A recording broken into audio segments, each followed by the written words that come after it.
ぱいあると思うんだけど、取ってとか言う。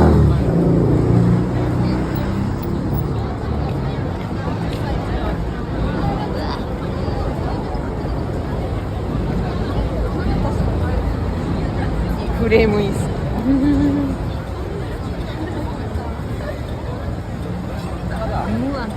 NHK だったらそこだよね。ほら。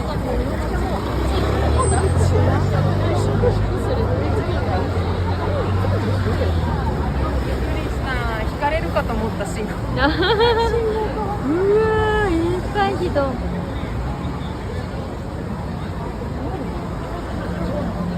つもこうなのかな。うわ。안녕하세요. 한류 소식과 해외 반응을 소개하는 한류 클래스 TV입니다. 오늘은 한류는 한일 관계에 어떤 영향을 미쳤는가란 제목의 미국 외교 전문지 더 디펠로맷에 올라온 흥미로운 기사를 살펴보겠습니다. 미국의 외교 전문지에 올라온 기사이고 이 기사를 쓴 사람은 싱가포르 대학 박사 왕남빈입니다. 어쨌든 이 기사는 일본인도 한국인도 아닌 한 개인이 한일 관계를 바라보는 시각이라 제 개인적인 사견은 모두 빼겠습니다. 코리안 웨이브 또는 한류는 일본에서 기복을 겪었지만 장기적으로 정치적 영향력을 행사할 수 있습니다. 정치적 관계가 험난한 가운데 양국 간 문화 교류는 급증하고 있습니다. 이는 2022년 마지막 날 NHK 연말 특집 홍백가합전에서 한국 걸그룹 3그룹이 출연한 것으로 드러났습니다. 이로써 2019년 트와이스가 이 프로그램에 출연한 이후 처음으로 K-팝이 방송에 복귀했습니다. 사실 한류는 일본에서 흥망성쇠를 겪었고 한국에서도 이에 상응하는 일본의 쿨재팬이 있었습니다. 한국과 일본은 1965년 국교를 정상화했지만 문화외교와 문화상품 수출입은 오부치 게이조 일본 총리와 김대중 한국 대통령이 미래지향적 관계 구축을 결의한 1998년에 되어서야 이루어졌습니다. 그 공동성명의 정신에 따라 한국은 문호개방 정책으로 알려진 일방적인 일본 문화 수입 제한을 같은 해에 해제했습니다. 이 과정은 김대중 정권하에 한국의 문화대국 정책과 일본의 문화산업과 맞물려 있었습니다. 이후 위안부 문제, 일본 관리들의 야스쿠니 신사참배, 영토 분쟁 등의 논란이 계속되는 가운데에도 양국 간 문화교류는 호황을 누리고 있습니다. 한마디로 한일 관계는 김대중 집권하에서 허니문 기간에 들어섰고 한국의 문화외교는 일본에서 중요한 발자취를 남겼습니다. 21세기가 시작된 이래로 일본에서는 3번의 한류 열풍이 있었습니다. 한류 1.0은 주로 한국 드라마를 중심으로 2003년 겨울연가 방송으로 특정 지어졌습니다. 이듬해 주연 배우 배용준이 도쿄를 방문했을 때 공항은 여성 팬으로 붐볐습니다. 일본인이 윤사마 현상이라고 부르는 것입니다. 2010년대 중반부터 2015년까지 한류 제2의 물결은 부하, 동방신기, 슈퍼주니어, 카라, 소녀시대 등 K-팝 아티스트를 중심으로 특정 지어졌습니다. 제3의 물결은 2015년부터 이어져 방탄소년단, 세븐틴, 트와이스 등 K-팝 그룹이 주도하고 있습니다. 이 과정에서 4가지 주요 변혁이 일어났습니다. 아이돌 가수에서 드라마 배우로의 전환, 한국에서 일본 연예계로 데뷔, 그리고 K-팝 아이돌의 국제화 과정을 거쳤습니다. 이 한류 열풍은 한류에 대한 일본의 태도에서 중요한 변화 요소입니다. 첫 번째 한류 물결의 주요 팬덤은 주로 40에서 60세 사이의 일본 여성이었습니다. 가장 눈에 띄는 대표자는 두 전 영부인인 아베 신조의 부인 아베 아키에와 하토야마 유키오의 부인 하토야마 미유키입니다. 역사 수정주의 남편과 달리 아베 아키에 씨는 친한파 입장을 숨기지 않았고 한국어도 잘합니다. 두 영부인은 공개석상에서 한국과 안정적인 관계를 유지하는 것이 중요하다고 주장해 왔습니다. 반대로 2005년 논란이 된 만화 한류 혐오에서 비롯된 일련의 한류 반대 시위는 아베 총리 시절 일본 정부가 암묵적으로 지원한 것으로 전해졌습니다. 온라인 반환운동의 오피니언 리더는 니시 칸지, 니시무라 코유, 오츠카 다카이로 등 우익 지식인들이 있습니다.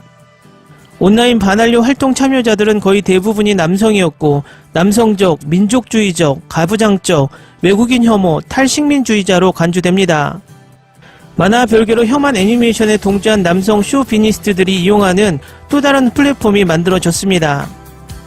12부작 뮤지컬 애니메이션 내리마 무형제는 성형수술로 한류 스타가 된 제일조선인을 풍자해 당시 일본의 윤사마 현상에 반대했습니다.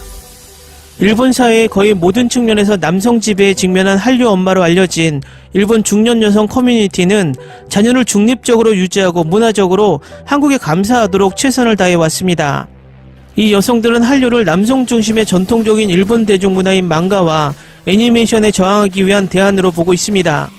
한류가 일본 중년 여성을 사로잡는 근원에는 젠더적 우울과 원망이 있습니다. 그들은 한류 팬덤을 이용하여 개인의 취향을 주장하고 사회적 경제적 지위를 높입니다. 마치 서구 문화에서 성평등을 강조하는 남성 우월주의에 저항하는 것과 같습니다. 한편 2018년 한류 2, 3차 참여자 연구에 따르면 젊은 팬은 여전히 여성이 압도적으로 많은 반면 한류 1.0에 비하면 남성이 더 늘었습니다. 일부 젊은 한류 팬들은 이들 한류맘의 자식들인데도 일부러 중년 여성 그룹과 거리를 두는 게 놀랍습니다. 청년들은 한류라는 말을 자제하고 대신 우익의 반한 정치 의제와 거리를 두기 위해 한국에 대한 호감을 노골적으로 드러냅니다. 그리하여 한일 관계 전반과 일본의 한류 사이에 역설이 일어났습니다. 한편 2021년 실시한 여론조사에 따르면 한일 관계를 비관적으로 보는 비율은 한국인 81%, 일본인 52.7% 부정적 이미지가 한국인 62.2%, 일본인 48.8%로 부정적 이미지가 희석되는 것으로 나타났습니다. 그러나 같은 여론조사에서 40세 이하 일본인 응답자의 64.6%가 한일 관계가 악화되고 있는 와중에도 여전히 한국 대중문화를 향유하고 있다고 낙관적으로 전망하고 있습니다. 이 젊은 일본인 그룹의 4분의 3 이상이 77.5%가 한국에 대한 좋은 인상을 가지고 있었습니다. 따라서 2010년대 후반부터 특히 일본 젊은이들 사이에서 한류가 점점 더 인기를 끌고 있는 점을 감안할 때 한국의 문화 외교가 일본에서 실패하지 않은 것 같습니다. 더욱이 관계가 악화된다고 해서 일본 젊은이들이 한국 문화 상품을 소비하는데 이제는 주저하지 않습니다. 한일 관계에서 정치와 문화의 분리는 역사상 가장 정치에 대한 참여가 낮은 젊은이들의 일관된 태도입니다. 반한 이데올로기에 대한 회피 전략을 취했기 때문입니다. 그들은 우익 세력이 독점하고 있는 주류 매체를 소비하기보다 점점 소셜미디어에서 한류를 즐기기 시작했습니다. 한마디로 일본에서의 인상적인 한류 확산은 한국에 대한 일본인들의 시선을 친한파와 반한파로 양분시켰고 여전히 반한 우파가 지배적입니다.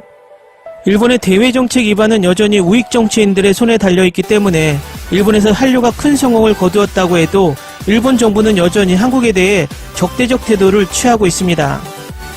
한류는 한일 관계의 근본적인 역사 문제를 건드리지 않기 때문에 일본에 대해 한국 외교 정책 형성에 미치는 영향이 미미합니다. 그러므로 여전히 한류는 특히 젊은 세대 사이에서 일본에서 한국의 국제적 이미지를 문화화하는데 일본 젊은 세대를 정치적으로 무감각하게 만들었습니다. 기사 잘 보셨나요? 제3자 입장에서 한일 관계와 한류를 어떻게 바라보는지 잘 보여주는 기사 같습니다. 앞에서 말했듯 이 기사에 대한 제 개인적인 사견은 빼겠습니다.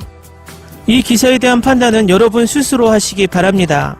한류클래스TV는 한류 외신과 해외 반응을 꾸준히 쫓아가 보겠습니다. 재밌게 잘 보셨나요? 여러분의 구독, 좋아요, 댓글, 알람 설정은 컨텐츠 제작에 큰 힘이 됩니다. 그리고 항상 하시는 일마다 대박 나시고 행복하시길 바랍니다.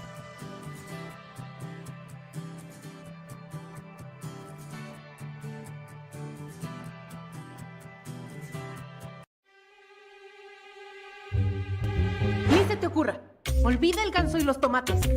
No hables de las ballenas. No es un acuario. No actúes como tonta. Que eras una genio. ¿Sí? No vayas a presumir, a la gente no le gusta eso. Y no digas cosas sin sentido. Y bueno, ¿terminamos? Hasta pronto. Abogada, tengo mucha curiosidad por conocerla.